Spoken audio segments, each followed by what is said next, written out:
This video is brought to you by Surfshark VPN. What's up, friends?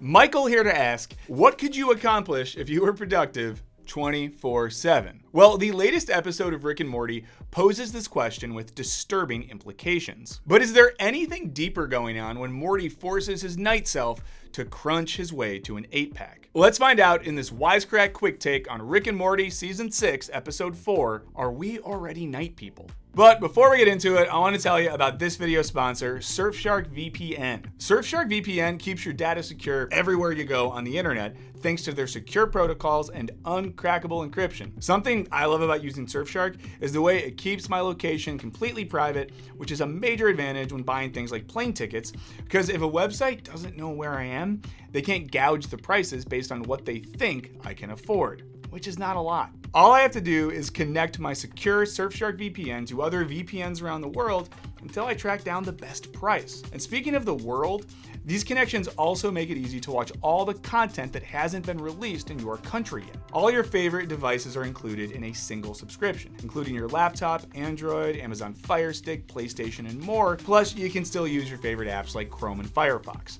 So get started by clicking the link in the description and using the promo code Wisecrack. When you do, you can get Surfshark VPN for 83% off plus 3 extra months for free. So go to surfshark.deals/Wisecrack or hit the link in the description. Protect yourself online and download Surfshark VPN today. Now, back to the show. We kick off with Beth having her couch rest interrupted by this.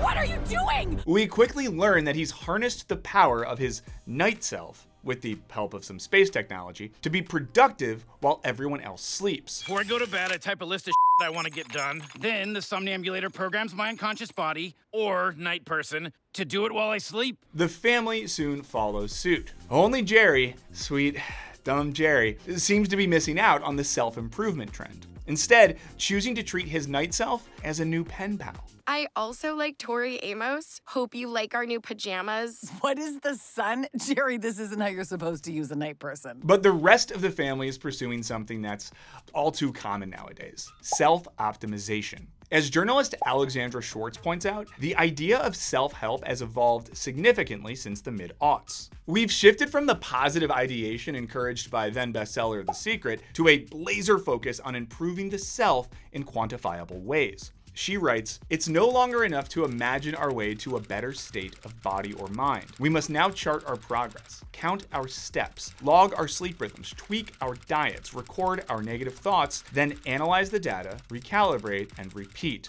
This pressure has most recently manifested in the widespread adaptation of self-optimizing technology. We talk about self-optimization in our recent video on productivity, so check that one out if you haven't yet. As we watched the family engaging in self-improvement in the wee hours of the morning, we were reminded of the concept of auto-exploitation as discussed by philosopher Byung-Chul Han. He explains that society used to be based around external discipline, Foucault's world of hospitals, madhouses, prisons, barracks, and factories. But today, he writes, 21st century society is no longer a disciplinary society, but rather an achievement society. Also, its inhabitants are no longer obedience subjects, but achievement subjects. They are entrepreneurs of themselves. That is to say, the world used to be dictated by what we should or should not do, but now it's motivated positively by what we can do. Han refers to this as the positivity of can.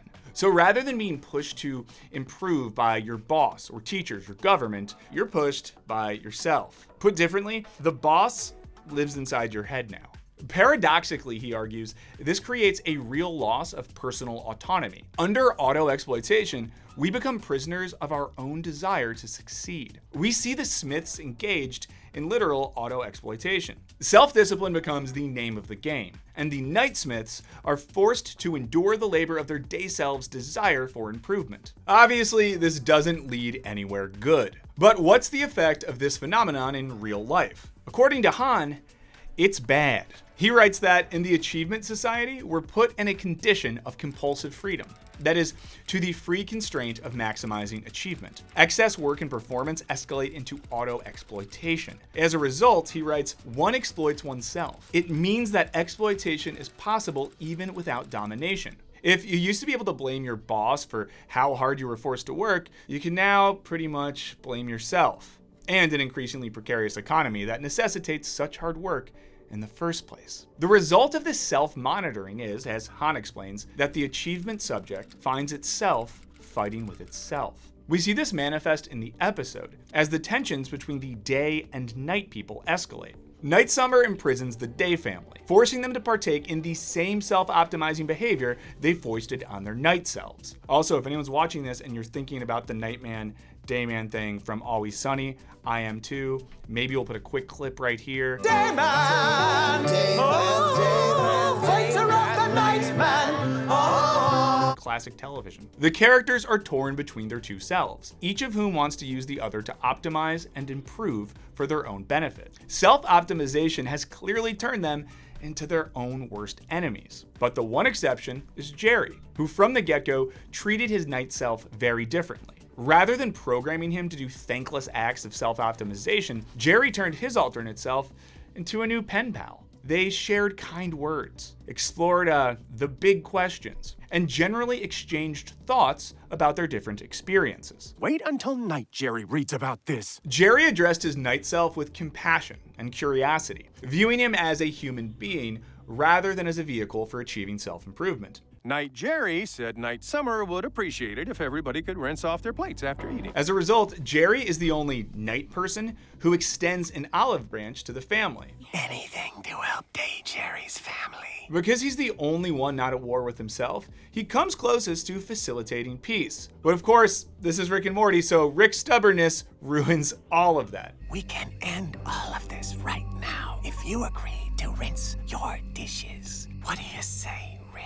By the end, even the night selves have realized that keeping up with all the optimization and achievement has left them broke and miserable. In this way, Jerry embodies a different way of thinking about our modern identities as self-improving achievement subjects. Rather than prioritizing accomplishment, Jerry prioritizes his and his night self's well-being. This is meaningful. As Han writes, we owe the cultural achievements of humanity, which include philosophy, to deep contemplative attention. Culture presumes an environment in which deep attention is possible. In treating his night self as a pen pal, Jerry's doing what all our therapists beg us to do. He's checking in with himself and paying attention to his emotional experiences. According to Han, unchecked self-improvement leads to burnout, depression, and an overall loss of personal freedom. In short, our obsession with self-optimization risks turning us into our very own night people. Except for us, there isn't even the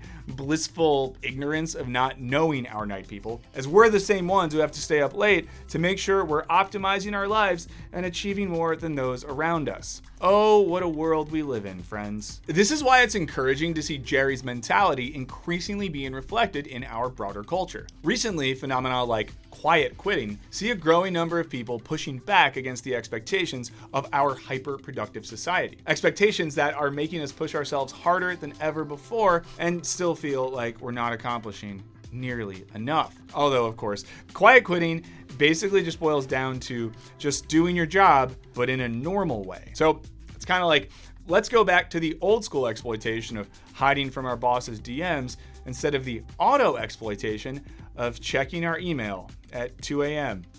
on a Saturday. And according to journalist Will Storr, this re-examination of productivity is encouraging. He writes, what it actually leads us towards is a better way of finding happiness. Once you realize that it's all just an act of coercion, that it's your culture trying to turn you into someone you can't really be, you can begin to free yourself from your demands. Which, as the Smith family eventually learns, might mean accepting that you'll never be fluent in Spanish, or a professional trumpet player, or a little abs master. Pow, pow, pow, pow, pow, pow, pow. Even if it means you'll never get Nancy Pelosi on your podcast. Want to drop her on her abs? Yeah. But what do you guys think? Are the Smiths and their nighttime selves just the latest victims of burnout culture? Are we treating ourselves as badly as they treat their night family? Let us know in the comments. Huge thanks to our patrons for all your support. And if you want to learn more about our Patreon perks, which include access to our Discord server, extra content, early video releases with no ads, then check out patreon.com/wisecrack or just check out the link in the description. Please be sure to like this video and subscribe to the channel to make all of our auto exploitation worth it. As always, thank you so much for watching. Later.